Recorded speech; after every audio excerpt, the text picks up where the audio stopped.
نعرہ تکبیر اور رسالت سے کرتے ہیں. نعرہ تکبیر، نعرہ تکبیر، نعرہ رسالت، نعرہ رسالت. جشن عید میلاد النبی، جشن عید میلاد النبی. نعرہ تکبیر، نعرہ رسالت.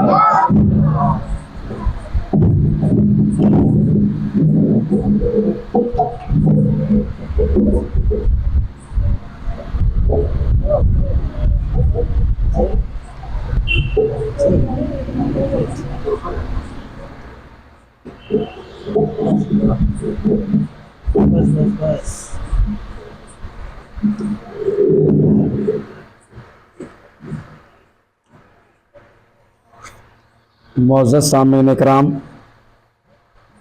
و حاضرین مجلس اور میری ماں اور بہنیں، السلام علیکم ورحمۃ اللہ وبرکاتہ.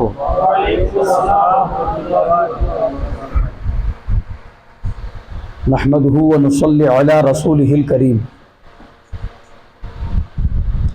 اعوذ باللہ من الشیطان الرجیم. بسم اللہ الرحمن الرحیم.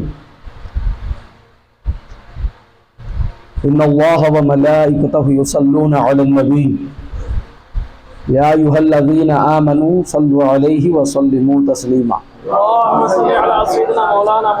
اللہم صل علی سیدنا شفیعنا حبیبنا کریمنا مولانا محمد معدن الجود والکرم وآلہ وبارک وسلم صلاۃ وسلام علیک یا رسول اللہ صلی اللہ علیہ وسلم.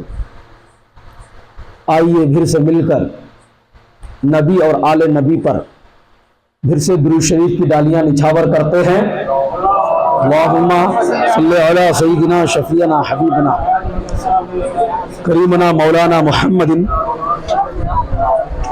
معدن الجود والکرم وآلہ وبارک وسلم صلاۃ وسلام علیک یا رسول اللہ صلی اللہ علیہ وسلم. محفلوں میں ہم نے اکثر یہ دیکھا ہے، شروع میں پبلک کم ہوتی ہے، پھر دھیرے دھیرے کر کے پبلک بڑھتی ہے. یہاں الٹا ہو رہا ہے. یہاں کیا ہو رہا ہے؟ الٹا ہو رہا ہے، جبکہ ایسا نہیں ہونا چاہیے. ٹھیک ہے، جبکہ یہاں ایسا نہیں ہونا چاہیے، بلکہ اس محفل میں جوش و خروش کے ساتھ، الفت و محبت کے ساتھ اپنی غلامی کا ثبوت دیتے ہوئے شوق اور جذبے کے ساتھ خود بھی آنا چاہیے اور اپنے دوست و احباب کو، رشتہ داروں کو بھی زبردستی لے کے آنا چاہیے. سمجھے؟ تو ایسا پہلی بار میں دیکھ رہا ہوں کہ شروع میں محفل تو تھوڑا زیادہ تھی اور دھیرے دھیرے کر کے کم ہو گئی. لگتا ہے انہیں ایک ہی دن میں فیض مل گیا ہے اور اتنا مل گیا ہے کہ اب دوبارہ لینے کی ضرورت نہیں ہے. دوبارہ لینے کی ضرورت نہیں ہے، ایسا ہو گیا ہے. لیکن میرے عزیز دوستو، یہ رسول پاک صلی اللہ علیہ وسلم کی محفل ہے. جتنا آؤ گے، جتنا جلدی آؤ گے اتنا پاؤ گے. جتنا آؤ گے، جتنا جلدی آؤ گے اتنا پاؤ گے. اس لیے کہ یہ کوئی دنیاوی تو محفل نہیں ہے، اور نبی سے بڑھ کر سخی کوئی نہیں. کوئی ہے؟ نبی سے بڑھ کر سخی کوئی نہیں، نبی سے بڑھ کر دینے والا بھی کوئی نہیں. اللہ کی عطا سے، اللہ کی عطا سے. نبی کریم صلی اللہ علیہ وسلم ارشاد فرماتے ہیں، اللہ تبارک و تعالی نے مجھے تمام خزانوں کی چابیوں کو دے دیا. کنجیاں کیا؟ تمام خزانے. اب اللہ کے کتنے خزانے ہیں آپ کو بھی اندازہ نہیں، مجھے بھی اندازہ نہیں، پھر بھی میں مولانا ہوں، مجھے بھی اندازہ نہیں، تو آپ غیر عالم ہیں تو آپ کو کہاں سے اندازہ ہوگا؟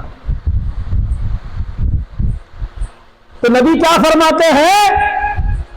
اللہ تبارک و تعالیٰ نے مجھے تمام خزانوں کی چابیوں کو، کنجیوں کو مجھے دے دیا۔ چابیاں دینے کا مطلب جیسے قاری کوثر رضا صاحب آئے، میں نے میرے گھر کی چابی انہیں دے دیا، اس کا مطلب کیا؟ قاری صاحب جب چاہے آپ گھر کے اندر جا سکتے ہیں، جب چاہے آپ گھر سے باہر آ سکتے ہیں، اور ہمارے گھر کے اندر جو بھی اشیاء ہے، جو بھی سامان ہے، آپ کبھی بھی اس کو استعمال کر سکتے ہیں۔ اس کا مطلب یہی ہے نا؟ تو نبی کیا فرماتے ہیں؟ اللہ تبارک و تعالیٰ نے مجھے اپنے تمام خزانوں کی چابیوں کو مجھے عطا فرما دیا۔ وہ کون کون سے خزانے ہیں، وہ کون کون سی چابیاں ہیں، یہ اللہ کے سوا، رسول کے سوا کوئی نہیں جانتا۔ جنت کی چابیاں، دنیا کی چابیاں، آخرت کی چابیاں، یہاں تک کہ اللہ تعالیٰ کے جتنے خزانے ہیں سارے خزانوں کی چابیوں کو عطا فرما دیا۔ اس کا مطلب یہ ہے اللہ تعالیٰ کے جتنے خزانے ہیں، جو کچھ بھی ہے، یہ میرے محبوب کو عطا فرما دیا، دے دیا۔ اور یہ بھی فرما دیا ہے محبوب جس کو جو تو چاہے دے، جس سے تو چاہے لے۔ جیسے کہ سنیوں کو عشق دیا، دوسروں کو کیا دیا؟ عقل ہی نہیں دیا۔ سمجھ رہے ہیں؟ وہ دیکھو بھائی، جب تک ہم ان کے بارے میں کچھ بول نہ دینا تو ہمارا کھانا ہضم نہیں ہوتا ہے۔ تو بھائی ہم ہضمولا سمجھ لیجئے۔ تو کیا؟ اے محبوب جس کو جو تم چاہے دے، جو چاہے دو، جتنا چاہے دو، جس سے جو لینا ہے وہ بھی لے لو۔ تو سنیوں کو ملا عشق، اور ان کے پاس جو بھی عقل تھی وہ بھی گئی، جو بھی عقل تھی وہ بھی گئی۔ تو اے میرے عزیز دوستو، اس کا مطلب یہ ہے نبی دیتے ہیں، نبی دینے میں سخی، سنی لینے میں سخی۔ نبی کیا کیا دیں گے، تم کیا کیا لینا چاہتے ہو؟ کیپیسٹی، اپنے اندر کیپیسٹی، تمہارے اندر کیا کیپیسٹی ہے، تم کیا لینا چاہتے ہو؟ عشر مبشرہ کا نام سنا ہے؟ حضرت جانتے ہوں گے، آپ بتائیے، سنا ہے؟ اچھا، کم لوگوں کو سنا ہوگا۔ عمر فاروق رضوی کا نام سنا ہے؟ ارے میں ہی ہوں حضرت، کیا عشر مبشرہ ہم سے سوال پوچھتے ہیں نا، ہم سے کہتے ہیں نا نبی کیا دے سکتے ہیں اور کیا لے سکتے ہیں، میں یہی بتانا چاہتا ہوں نبی کیا دے سکتے ہیں اور کیا لے سکتے ہیں۔ عشر مبشرہ کی تاریخ کو پڑھیے، اللہ کے پیارے رسول نے اس دنیا میں 10 صحابی ایسے ہیں وہ زندہ تھے، قیامت آئی نہیں، جنت کا فیصلہ کر دیا۔ کیا کر دیا؟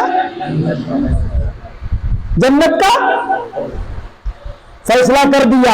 اے مسلمانوں، میں تمہیں کیا بتاؤں کہ نبی کیا کیا دے سکتے ہیں، میں تمہیں کیا بتاؤں کہ نبی کا دل کتنا بڑا ہے، نبی کریم صلی اللہ علیہ وسلم کی عطا کیا عطا ہے، میں آپ کو کیا بتاؤں۔ ہمارے نبی ارشاد فرماتے ہیں اے صدیق تو جنتی ہے، اے عمر تو جنتی ہے، اے علی تو جنتی ہے، اے عثمان تو جنتی ہے، اے حسن تو جنتی ہے، اے حسین تو جنتی ہے، اے سعد تو جنتی ہے، اے سعید تو جنتی ہے۔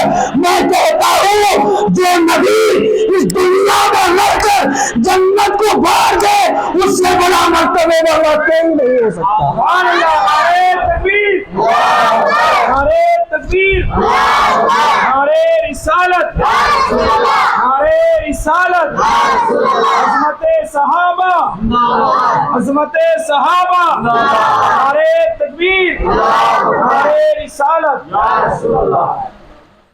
تو بتائیے، جو نبی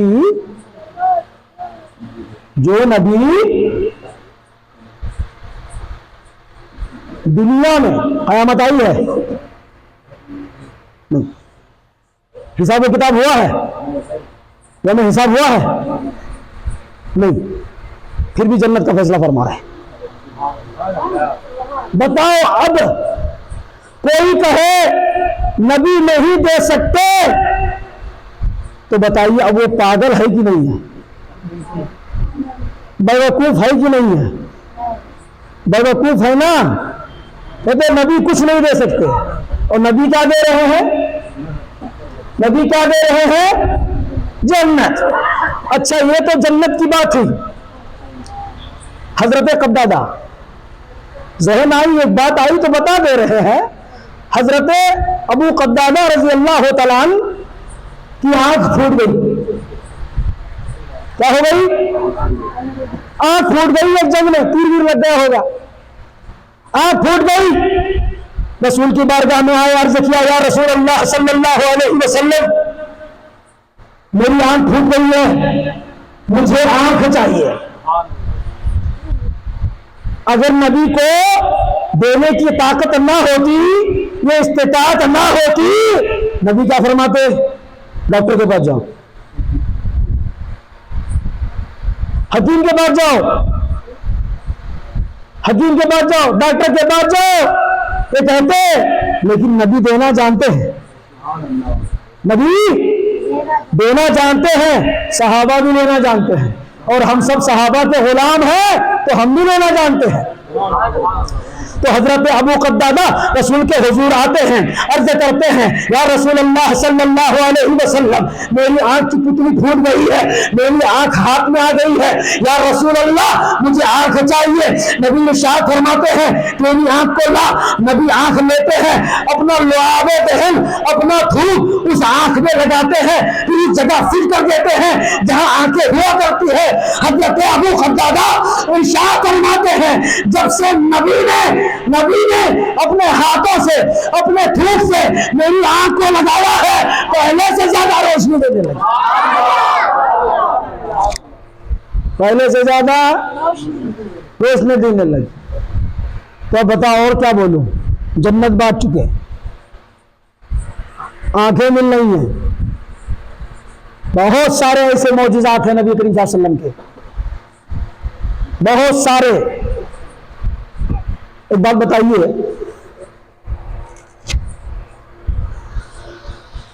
ان کی تو عقل گئی،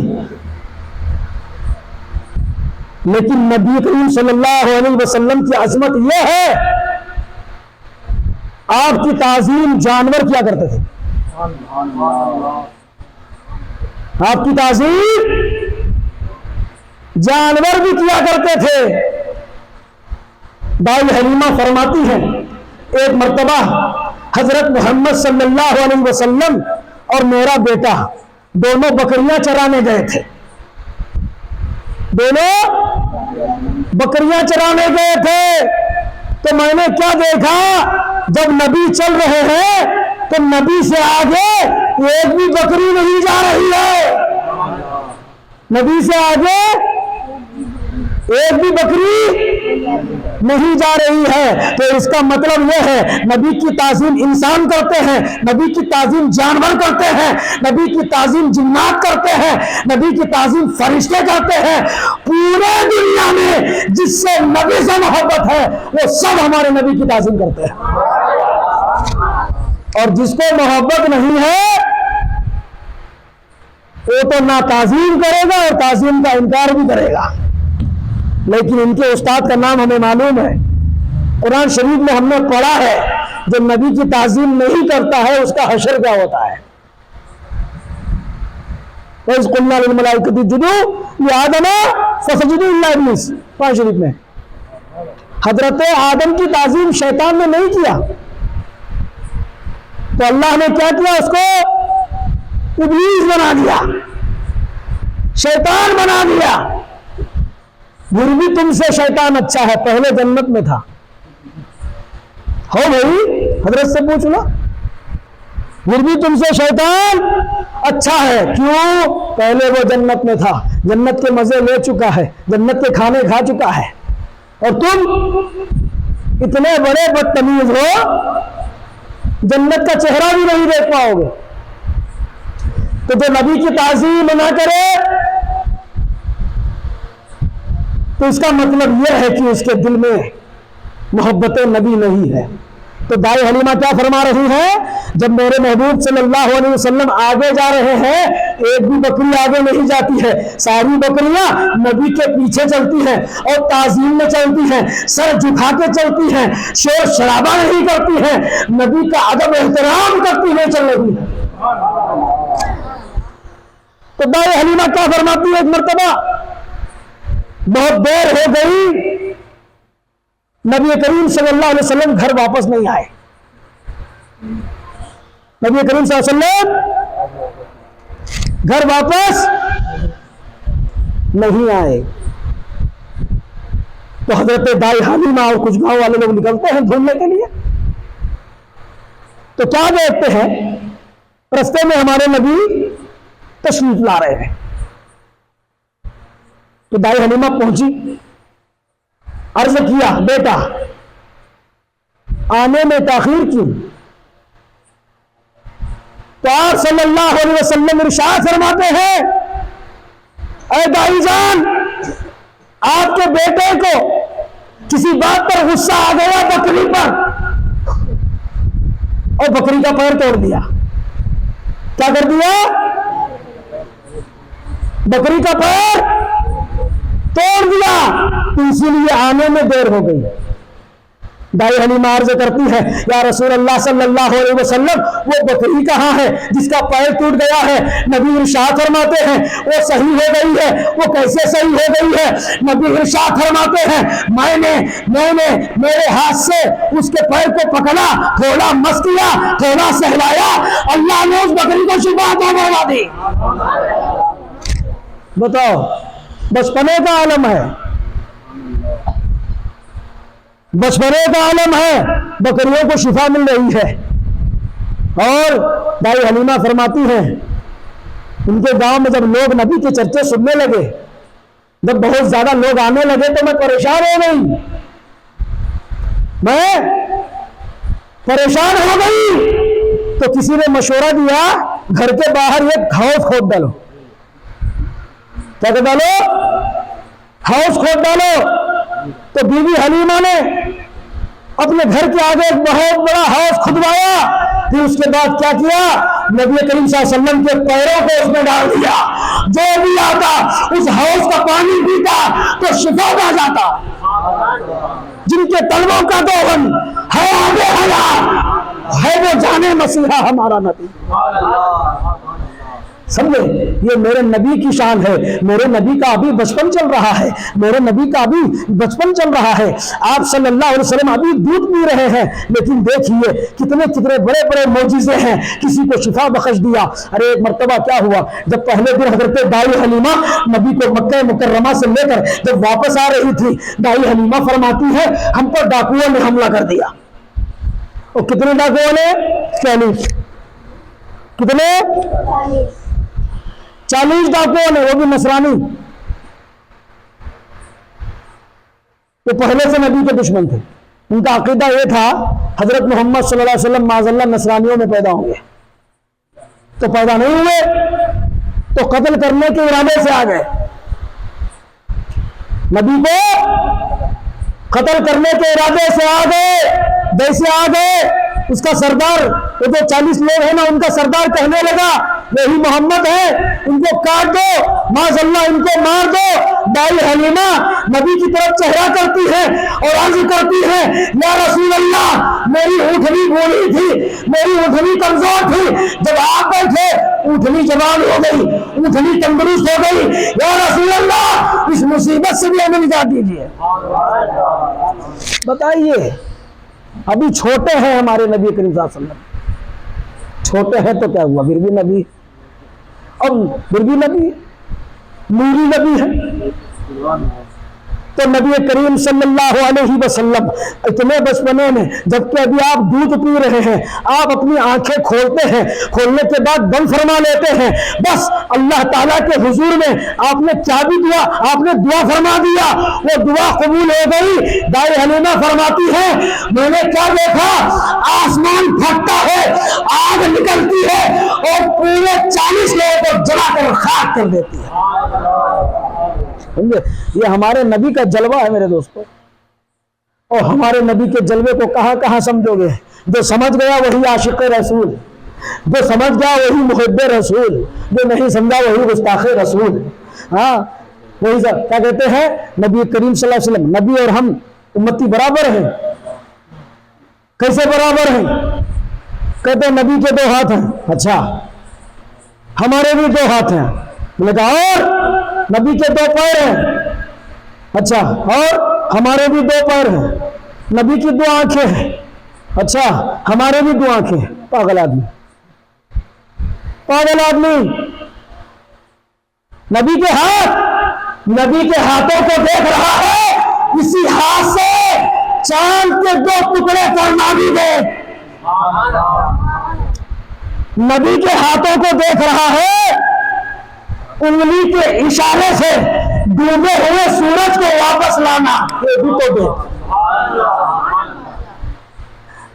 یہ بھی تو دیکھ۔ ایمانداری سے بتاؤ، یہاں پر جتنے بھی لوگ بیٹھے ہوئے ہیں، میں آپ سے ایک سوال کرنا چاہتا ہوں، سوال ایک دم آسان ہے، جواب بالکل صحیح آپ کے پاس بھی ہے۔ وہ سوال یہ ہے آپ کو مچھر کاٹا ہے کہ نہیں؟ بتائیے نا بھائی، کاٹا ہے نا؟ ہم کو کاٹتا ہے سو آپ کو نہیں کاٹے گا؟ مولانا کو زیادہ کاٹتا ہے، تو یہاں کی بریانی وہاں کی بریانی، یہاں دعوت وہاں دعوت کھا کر کے خوب خون بنایا ہے، اس کا پیو، اس کا مولانا کا پیو۔ تو مچھر آپ کو مچھر نے آپ کو کاٹا ہے نا؟ کسی کسی کو ملیریا ٹائیفائڈ بھی آیا ہوگا، مکھی آپ کے اوپر بیٹھتی ہے کہ نہیں؟ بتاؤ، بیٹھتی ہے نا؟ بیٹھتی ہے نا؟ اب دیکھیے نبی کی عظمت سماعت کیجئے، نبی کے معجزے سماعت کیجئے، نبی کی شان چاہے یہ سنیے، اللہ تبارک و تعالیٰ نے ہمارے نبی کی شان کو کیا شان بنا کے رکھا ہے۔ حدیثوں میں آتا ہے ہمارے نبی کا جسم ایسا جسم ہے اس پر کبھی مچھر یا مکھی نہیں بیٹھا کرتی، برباد ہو جاتا ہے۔ کبھی مچھر یا مکھی نہیں بیٹھتی، تو اس کا مطلب یہ ہے اگر تم کہتے ہو ہم نبی کے برابر ہیں تو مچھروں کو اپنے اوپر مت بٹھاؤ، دیکھیں آل آؤٹ لگا لو، وہ بیٹ بھی آتی ہے نا آج کل مچھر مارنے والی، وہ بھی لے لو،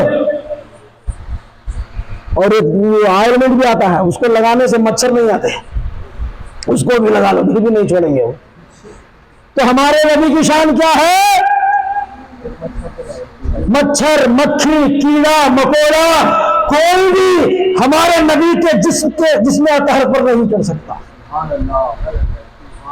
تو کہتے ہیں نبی ہماری طرح ہے، معاذ اللہ، استغفر اللہ۔ حضرت سیدنا ابو ہریرہ رضی اللہ تعالیٰ عنہ ارشاد فرماتے ہیں میں نے نبی کریم صلی اللہ علیہ وسلم کے خوبصورت چہرے کو دیکھا ہے، میں نے نبی کریم صلی اللہ علیہ وسلم کے خوبصورت دانتوں کو دیکھا ہے۔ حضرت ابو ہریرہ ارشاد فرماتے ہیں قسم خدا کی جب نبی مسکراتے تھے، جب آپ کے دانت باہر نکلتے تھے، ایسا لگتا تھا آپ کے دانتوں کا سایہ دیواروں پر پڑتا تھا۔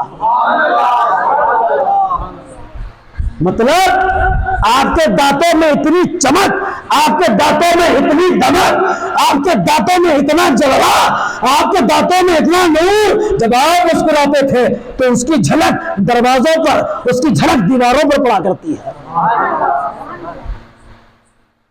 تو نبی ہے، امتی ہے، نبی ہے، امتی ہے۔ نبی کریم صلی اللہ علیہ وسلم کا روزہ، آپ کی درگاہ ایسی درگاہ ہے پورے دنیا میں کسی کی درگاہ نہیں، پورے دنیا میں کسی کی درگاہ نہیں۔ نبی فرماتے ہیں جو میرے مزار کو ایک مرتبہ دیکھ لیا اور ایمان کی حالت سے اس دنیا سے چلا گیا تو نبی فرماتے ہیں میری شفاعت اس پر واجب ہو گئی. سمجھے؟ میری شفاعت اس پر واجب ہو گئی. حدیثوں میں کیا آتا ہے؟ مدینہ المنورہ جہاں پر نبی کی درگاہ ہے، آپ صلی اللہ علیہ وسلم کی مزار ہے، حدیثوں میں آتا ہے آپ صلی اللہ علیہ وسلم کے مزار شریف پر فرشتوں کا آنا جانا لگا رہتا ہے. حدیثوں میں آتا ہے، کتابوں میں آتا ہے، علماء محققین بیان کرتے ہیں، محدثین بیان کرتے ہیں، نبی کریم صلی اللہ علیہ وسلم کی مزار مبارک پر روزانہ صبح 70,000 فرشتے آتے ہیں، رات میں 70,000 فرشتے آتے ہیں. اور یہ الفاظ بھی لکھے ہیں کتابوں میں، جو فرشتہ ایک مرتبہ آتا ہے پوری زندگی میں اس کو آنے کا موقع نہیں ملتا ہے. تو ایک مرتبہ آتا ہے پوری زندگی میں مطلب جب تک قیامت نہ آ جائے تب تک پھر جو ایک مرتبہ فرشتہ آ گیا دوبارہ اس کو آنے کا موقع نہیں ملتا ہے. تو اب سمجھے نا، نبی کی شان کو سمجھے، نبی کی عظمت کو سمجھے، نبی کی شان، نبی کی سیرت، نبی کی صورت، یہ ساری چیزیں ایسی ہیں جو قرآن سے ثابت ہیں. کہاں سے ثابت ہے؟ قرآن سے ثابت ہے. اور آج قرآن کو سمجھنا اور پڑھنا اور اس پر عمل کرنا، یہ جو ہے آپ لوگ کر سکتے ہیں لیکن کرتے نہیں ہیں. سمجھے؟ دیکھو جو سو رہا ہے اس کو اٹھانا آسان ہے. یہ لڑکا تقریر سن رہے، لڑکا رے تقریر سنو، دوسرے پڑھی اللہم صلی علی سیدنا شفیعنا حبیبنا کریمنا مولانا محمد المعدن الجود والکرم وآلہ وبارک وسلم صلاۃ و سلام علیک یا رسول اللہ صلی اللہ علیہ وسلم. اے میرے عزیز دوستو، اے نبی کے عاشق ہو، اے نبی کا کلمہ پڑھنے والوں، میں آپ سے مخاطب ہوں. تمہیں نبی کی سنت کو سمجھنا چاہیے، نبی کی شریعت کو سمجھنا چاہیے. آج ہم نے نبی کے سنتوں کو بھلا دیا ہے، آج ہم نے نبی کی شریعت کو بھلا دیا ہے، آج ہم نے قرآن اور قرآن کے قانون کو بھلا دیا ہے، آج ہم نے تہذیب و تمدن ان سب چیزوں کو بھلا دیا ہے. اے مسلمانوں، یہ بتاؤ تم کیسے کامیاب ہوگے؟ اس طرح کامیاب ہوگے جس طرح تم اپنے منمانی سے اس دنیا کو بسر کر رہے ہو. نہیں نہیں میرے دوستو، اللہ کے پیارے رسول ہمارے درمیان آئے، اس لیے آئے تاکہ ہمیں جینے کا سلیقہ بتایا، چلنے کا سلیقہ بتایا، کھانے پینے کے آداب بتائے، ماں باپ کا ادب و احترام سکھایا، قرآن و شریعت کتاب و سنت پر عمل کرنے کا ہمیں ذریعہ دیا. یہ جتنے بزرگان دین آئے ان کو آنے کی کیا ضرورت تھی؟ غوث اعظم آئے، خواجہ غریب النواز آئے، خواجہ بندے نواز آئے، یہ بڑے بڑے بزرگان دین یہاں پر آئے. کیوں آئے؟ آپ کو راستے پہ لانے کے لیے آئے. لیکن آج ہم راستے پر چلنے کا نام نہیں لے رہے ہیں. اے میرے عزیز دوستو، اگر تمہیں جنت میں جانا، اگر تم جنت میں جانا چاہتے ہو تو صرف نعرے بازی کرنے سے تم جنت میں نہیں جا سکتے. میرا کہنے کا مطلب یہ ہے، اے مسلمانوں، تمہیں نعرہ بھی لگانا ہے، سلام بھی پڑھنا ہے، نمازوں کی بھی پابندی کرنا ہے، تو تم جنت میں جاؤ گے. نماز کو چھوڑو گے تو نماز میں میرے نبی کی آنکھوں کی کیا ہے؟ ٹھنڈک ہے.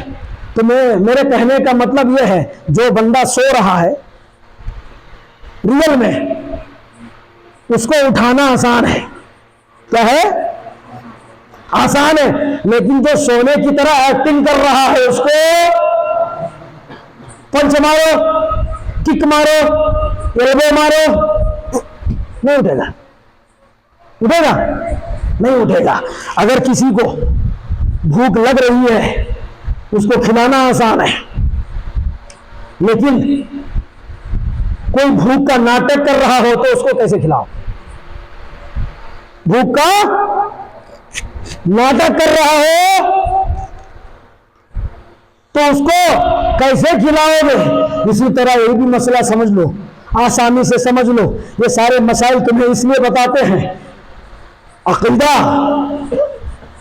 سنی کس بیس پر ہو معلوم ہے؟ عقیدے کے بیس پر. اگر عقیدہ تمہارا صحیح نہیں، کچھ بھی کر لو، نمازیں پڑھ لو، روزے رکھ لو، حج کر لو، زکوٰۃ دے لو، کچھ بھی کر لو، عقیدہ صحیح نہیں تو ساری چیزیں برباد. عقیدہ صحیح نہیں تو ساری چیزیں برباد. اگر عقیدہ صحیح ہے، نماز بھی قبول، روزے بھی، حج بھی، زکوٰۃ بھی، سب چیز جو بھی تم کام کرو گے. تو تم سنی کس لیے ہو؟ کس بیس پہ؟ عقیدے کے بیس پہ. اگر عقیدہ تمہارا صحیح نہیں، جیسے میں تمہیں ایک مثال بتاؤں، یہ کرنٹ ہے، یہ فین چل رہا ہے، یہ مائک بھی چالو ہے. کہاں سے چالو ہے؟ کرنٹ کی وجہ سے نا.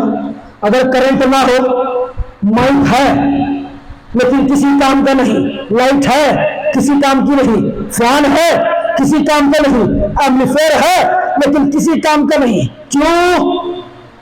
پاور نہیں ہے. اسی طرح میں آپ کو سمجھا رہا ہوں، اگر آپ کے اندر عقیدہ صحیح نہیں، نماز ہے بیکار ہے، روزے ہیں وہ بھی بیکار ہے، حج پر حج ہے وہ بھی بیکار ہے. لیکن اگر تمہارے دل میں عشق نبی ہے، محبت مصطفیٰ ہے، نماز پڑھو تو قبول ہے، روزے رکھو تو قبول ہے، حج کرو تو قبول ہے، زکوٰۃ دے تو قبول ہے. اور میرے نبی نے بھی فرمایا ہے، میں بخشش جنتیوں کو نہیں جہنمیوں کو کرواؤں گا. اب بتاؤ، جو آلریڈی جنت میں جا رہا ہے، بھائی صدقہ کس کو دیا جاتا ہے؟ غریبوں کو نا، کہ امبانی کو دیں گے؟ کس کو دیں گے جی؟ صدقہ کس کو دیں گے؟ غریبوں کو. زکوٰۃ کس کو دیں گے؟ غریبوں کو. تو جو آلریڈی پیسے والا ہے اس کو تھوڑی نہ دیں گے آپ. جو آلریڈی پیسے والا ہے اس کو آپ زکوٰۃ دیں گے جی؟ نہیں دیں گے. تو جو جنتی ہے وہ تو جنتی ہے، اس کو نبی کی شفاعت، ارے نبی نے تو پہلے ہی کرم کر دیا اس پر. نبی نے پہلے ہی کرم کر دیا. نبی کریم صلی اللہ علیہ وسلم کی ذات ہے. نبی کریم صلی اللہ علیہ وسلم ہمیشہ اپنی امت کے لیے دعا کرتے تھے، یہاں تک کہ مکے کی گلیوں میں، یہاں تک کہ مدینے کی کنجوں میں، یہاں تک کہ جنگلوں میں، بیابانوں میں، پہاڑوں میں، ہر جگہ ہمارے نبی نے ہم کو یاد کیا ہے. یہاں تک کہ جب ہمارے نبی پیدا ہوئے تھے تب بھی اپنے زبان سے کہہ رہے تھے، رب ہب لی امتی، رب ہب لی امتی، یا اللہ میری امت کو بخشا دے، میری گنہگار امت کو بخش دے. اور صحابہ کا بیان ہے، جب نبی کا وصال ظاہری ہوا، جب آپ صلی اللہ علیہ وسلم کو جسد اقدس مزار شریف میں جب اتارا گیا تو کیا دیکھا گیا؟ نبی کی زبان چل رہی ہے، صحابہ کان لگا کے سن رہے ہیں. تو کیا سن رہے ہیں؟ نبی عرض کر رہے ہیں اللہ کے حضور میں، رب ہب لی امتی، رب ہب لی امتی، میرے گنہگار امت کو بخش دے. تو شفاعت کس کے لیے ہے؟ دیکھو، گنہگار ہونا الگ ہے، گستاخ ہونا الگ ہے. دونوں کو ایک چیز نہیں بولنے نا، سمجھے؟ کولر ہی چھوٹا، اے سی چھٹی، کرنٹ بل بھی ایسی جاتی. پھر سمجھ میں آئی بات ہے؟ سمجھ میں آئی بات؟ تو گنہگار کا ہونا الگ ہے، گستاخ کا ہونا الگ ہے. گنہگار جو ہوگا اس کے لیے بخشش بھی ہے، شفاعت بھی ہے. اور جو گستاخ ہے اس کے لیے نہ بخشش ہے نہ شفاعت ہے، وہ کچھ بھی کر لے. تو سمجھے؟ تو نبی کی بخشش کس کے لیے ہے؟ گنہگاروں کے لیے. تو جب نبی پیدا ہوئے تو کیا کہہ رہے تھے؟ رب ہب لی امتی. جنگلوں میں رہے تو کیا کہے؟ رب ہب لی امتی. مزار شریف میں اتارے گئے، آپ صلی اللہ علیہ وسلم کا وصال ظاہری ہو گیا، پھر بھی آپ کیا کر رہے ہیں؟ اپنی امت کو یاد کر رہے ہیں۔ اسی طرح میدان محشر میں بھی اللہ تبارک و تعالیٰ کے حضور میں ہمارے نبی ہاتھ اٹھاتے ہیں اور عرض کرتے ہیں اے پروردگار، صدیق اکبر تیرا ہے، عمر فاروق اعظم تیرا ہے، علی تیرا ہے، عثمان تیرا ہے، حسن تیرا ہے، حسین تیرا ہے، سعد و سعید تیرے ہیں، یہ جتنے نیکوکار ہیں تیرے ہیں، اور جتنے بدکار ہیں گنہگار ہیں وہ میرے ہیں، یا اللہ ان کی مغفرت فرما دے۔ تو سمجھے، تو نبی کی جو شفاعت ہے وہ کس کے لیے ہے؟ گنہگاروں ہی کے لیے ہے، جو آلریڈی جنتی ہے اس کے لیے نہیں، اس لیے کہ نبی نے پہلے ہی سے اس پر کرم فرما دیا ہے۔ تو اے میرے عزیز دوستو، تو ہمیں کیا کرنا چاہیے؟ ہمیں صرف سننے میں انٹرسٹ نہیں دکھانا چاہیے، مجھے بھی بولنے میں انٹرسٹ نہیں دکھانا چاہیے، اللہ تعالیٰ کے حضور میں نبی کریم صلی اللہ علیہ وسلم کے وسیلے سے ہاتھ اٹھا کر کے ہم یہ دعا کریں اور یہ عرض کریں یا رسول اللہ صلی اللہ علیہ وسلم مجھے بولنے سے زیادہ، آپ کو سننے سے زیادہ عمل کی توفیق عطا فرمائیں۔ تو میرے عزیز دوستو، عمل ضروری ہے۔ یہیں پر میں اپنے الفاظ ختم کرتا ہوں۔ وآخر دعوانا الحمدللہ رب العالمین۔ السلام علیکم۔ آواز بیٹھے ذرا، کھانا دبا کے پھر بھی 1 گھنٹہ ہو گیا۔